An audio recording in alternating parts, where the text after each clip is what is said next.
Naogaon medical কলেজের কার্যক্রম বন্ধের খবরে ক্ষোভে ফুঁসে উঠেছে শিক্ষার্থী সহ এলাকার সর্বস্তরের মানুষ। মেডিকেল কলেজ বন্ধ না করে স্থায়ী ক্যাম্পাস এবং অবকাঠামো নির্মাণের দাবি তাদের। তবে কলেজ কর্তৃপক্ষ বলছেন একনেকে পাশ হলেই শুরু হবে কলেজের নির্মাণ কাজ। নওগাঁ প্রতিনিধি রায়হান আলমের রিপোর্ট জানাচ্ছেন জাহিদুল আলম। ভিশনের ফুলঝুরি মেগা অফারে ফ্রি কিনলেই পাচ্ছেন 16 পিসের আকর্ষণীয় গিফট বক্স একদম ফ্রি। 2018 সালে সরকারি অনুমোদন পায় নওগাঁ মেডিকেল কলেজ। 2019 সালে 50 জন শিক্ষার্থী নিয়ে শিক্ষা কার্যক্রম শুরু করে কলেজটি। তবে 7 বছরে হয়নি স্থায়ী অবকাঠামো। সম্প্রতি মানহীন আখ্যা দিয়ে সরকার নওগাঁ মেডিকেল কলেজ সহ কয়েকটি মেডিকেল কলেজ বন্ধের খবরে ফুঁসে উঠেছে নওগাঁবাসী। শিক্ষার্থীদের সাথে আন্দোলনে নেমেছে বিভিন্ন শ্রেণী পেশার মানুষ। শিক্ষার্থীরা বলছেন বিগত বছরগুলোতে ভালো ফলাফল করলেও মানহীন আখ্যা দেওয়া ষড়যন্ত্রের অংশ। আমাদের মেডিকেল কলেজ রাজশাহী মেডিকেল বিশ্ববিদ্যালয়ের আন্ডারে প্রতিবারই ভালো রেজাল্ট করছে। এটা সম্পূর্ণ ভিত্তিহীন, এটা একটা শহরটকারী সিদ্ধান্ত আমাদের উপর চাপায় দেওয়া হয়। শিক্ষার দিক থেকে আমাদের যে মেডিকেলের মান উন্নয়ন সেটা অনেক বেশি। এই যে বৃহত্তর নওগাঁ জেলা, যেখানে আমরা জানি প্রায় 30 থেকে 36 লক্ষ মানুষের বসবাস এই জেলায়, তারা কিন্তু সব রকম সুচিকিৎসা থেকে বঞ্চিত হবে।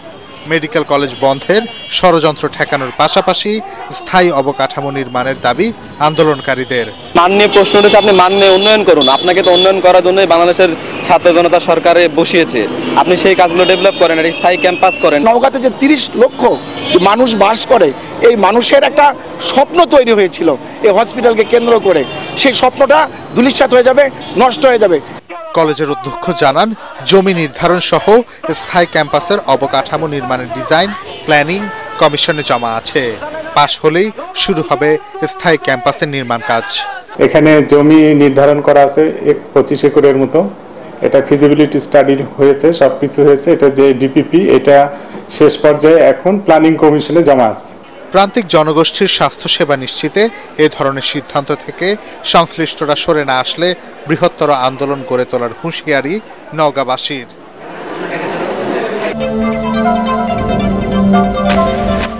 নির্বাচনের রোডম্যাপ ঘোষণা, পরিকল্পিত মব সন্ত্রাস বন্ধ করা সহ বিভিন্ন দাবিতে বরিশালে বিক্ষোভ সমাবেশ করেছে বাম গণতান্ত্রিক জোট ও বাংলাদেশ জাসদ।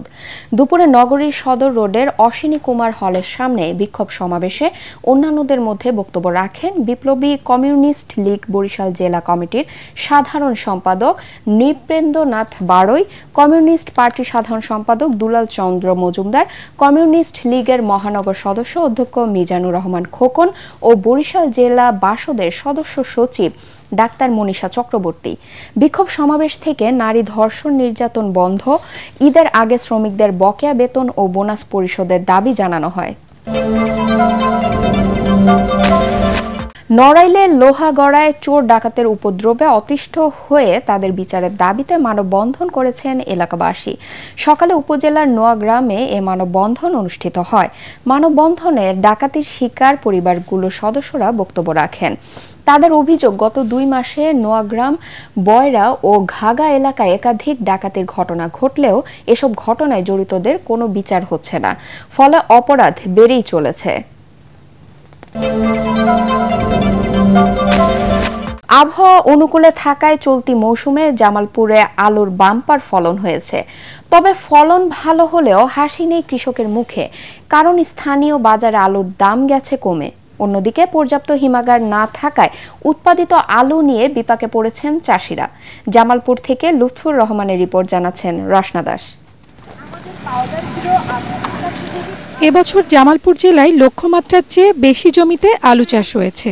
আলু চাষ বাড়াতে অনেকে ব্যাংক থেকে ঋণও নিয়েছেন। ফলন ভালো হলেও বাজারে আলুর দাম কমে যাওয়ায় হতাশ হয়েছেন চাষিরা।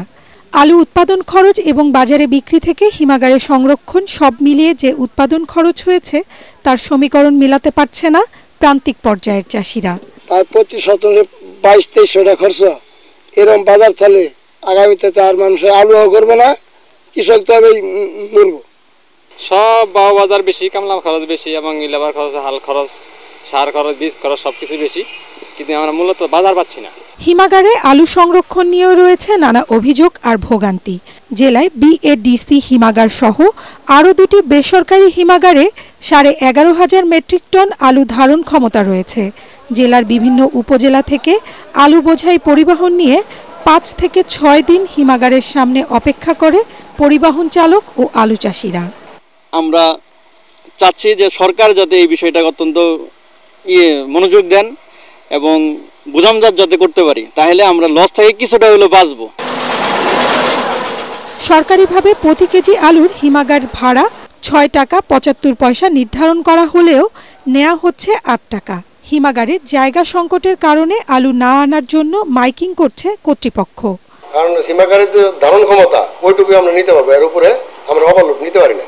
সেই জন্যই কৃষক বা ব্যবহারিক পর্যায়ে একটু সমস্যার সৃষ্টি হইতেছে। বাড়তি আলু সংরক্ষণ করতে কৃষকদের পরামর্শ দেয়া হচ্ছে বলে জানান জেলা কৃষি সম্প্রসারণ এই কর্মকর্তা। কৃষক পর্যায়ে স্থানীয়ভাবে কিভাবে আলু সংরক্ষণ করবেন এই ব্যাপারে কৃষকের পাশে থেকে প্রয়োজনীয় পরামর্শ প্রদান করে যাচ্ছে। উৎপাদিত আলু সংরক্ষণ এবং বাজার মূল্য বৃদ্ধি করতে সরকার দ্রুত উদ্যোগ নেবে এমন প্রত্যাশা জামালপুর আলু চাষিদের। ফরিদপুরের নদী ভাঙন কবলিত 1000 দরিদ্র পরিবারের মাঝে ঈদ উপহার হিসেবে খাদ্য সামগ্রী বিতরণ করা হয়েছে। শহরের চর টেপুরাকান্দি এলাকায় এসব বিতরণ করে বেসরকারি উন্নয়ন সংস্থা ফরিদপুর ডেভেলপমেন্ট এজেন্সি এফডিএ। খাদ্য সামগ্রীর মধ্যে ছিল চাল, ডাল, চিনি, তেল, সেমাই, গুঁড়ো দুধ ও ছোলা। অতিরিক্ত জেলা প্রশাসক সোহরাব হোসেন, এফডিএর প্রতিষ্ঠাতা আজহারুল ইসলাম ও নির্বাহী পরিচালক আবু সাহের আলম সহ অন্যান্যরা এ সময় উপস্থিত ছিলেন।